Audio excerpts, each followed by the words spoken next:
This is what the world sees of Japan. 10 seconds of chaos, played and repeat. A geisha harassed for the perfect photo, streamers screaming in the streets, tourists shaking cherry trees. Millions watch and millions judge. It all happens here in Japan, but it's not every day and it's not everyone. These are fragments, moments replayed until they look like reality. The truth? It's rare, but it sells outrage, and outrage means clicks. Remember Logan Paul in the suicide forest? That was the first time the world learned outrage in Japan goes viral. Open any app and it looks like Japan is collapsing under bad tourists. TikToks, Instagram and YouTube Shorts, all showing the same 10 seconds of chaos. Scroll a bit further and it only gets worse. Tourists littering in the streets, a foreigner dancing in a train, and yes, somebody literally feeds another sacred deer with poo, just to go viral.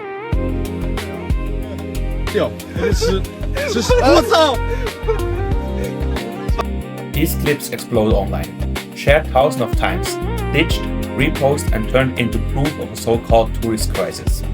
Most even look terrible, because they've downloaded, re-edited, re-uploaded across Instagram and TikTok again and again. The same outrage cycle for years.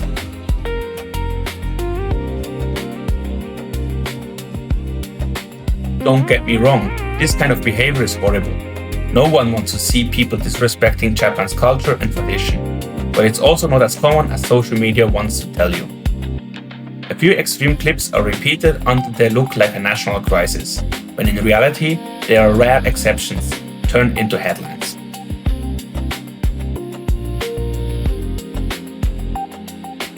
Scroll long enough and you find these videos too.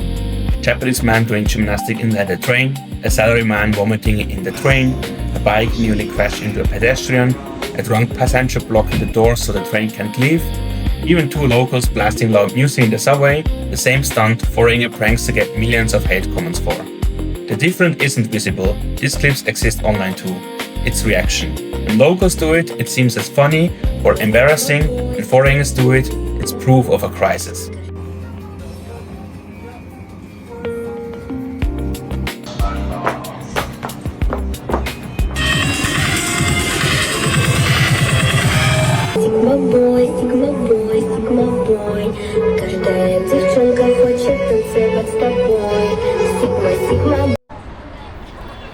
Scroll through social media and you think every tourist is out of control.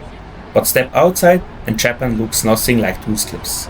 Most visitors wait in line, bow at shrines, speak quietly on trains and sort their trash perfectly. They follow the rules, sometimes even more than carefully the locals. In 2019, Japan welcomed nearly 32 million visitors, the highest in its history.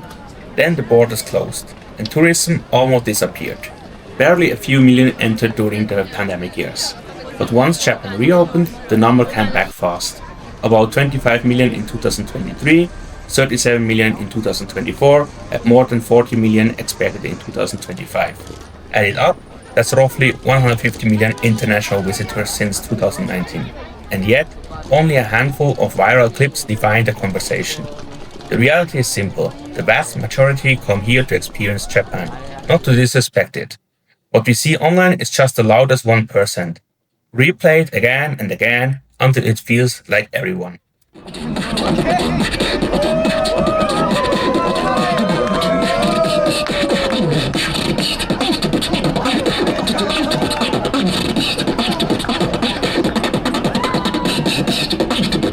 When you scroll through some of these accounts, a pattern starts to appear.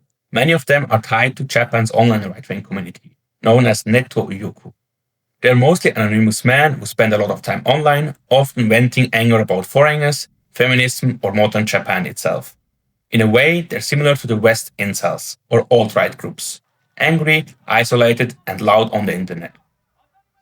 Many of these pages also support nationalist movements like Sanseito, repeating the same message: the foreigners are the reason Japan is losing its identity.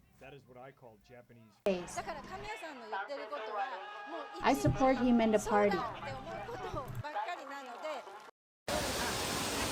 And it's not just Japan. Tourists behaving badly is something every country deals with. From people craving their names into the Colosseum in Italy, to visitors climbing ancient temples in Thailand, or swimming in Venice canals for views.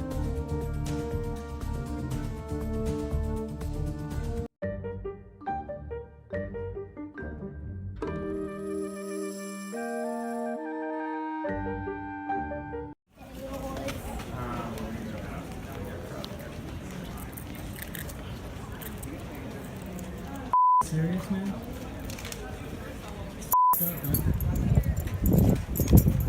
Stupid. Here's the side you rarely see online on Instagram. Tourism isn't destroying Japan, it's simply changing it. Most travelers in Japan are still Japanese. Families, students, and workers exploring their own country. But with the weak yen, Japan has become more open to the world again. More visitors are coming, more cultures are mixing, and new opportunities are appearing for local shops, artists, and communities. Tourists fill trains, buy local food, stay in family run inns, and keep traditional crafts relevant in a modern world. It's not about dependence, it's about connection. Each visit adds a small piece to Japan's story, one that's shared across language and borders. And that's the side no viral clip ever shows you, the quiet human moments that make travel worth it.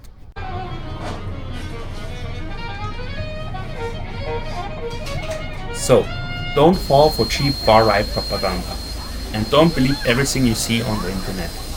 Japan isn't collapsing because of tourists. It's one of the safest and most welcoming countries in the world. If you visit, just follow the basics. Be respectful, stay calm in public, and use common sense. The rules here aren't mysterious, they're just about being polite. You don't need to speak Japanese or know every small custom. Act like a decent human being, and you're already doing it right. Japan is open, friendly, and worth seeing with your own eyes. Don't let outrage define your view, experience the real Japan. I would love to hear your opinion. Do you think tourism is a problem, or is social media making it look worse?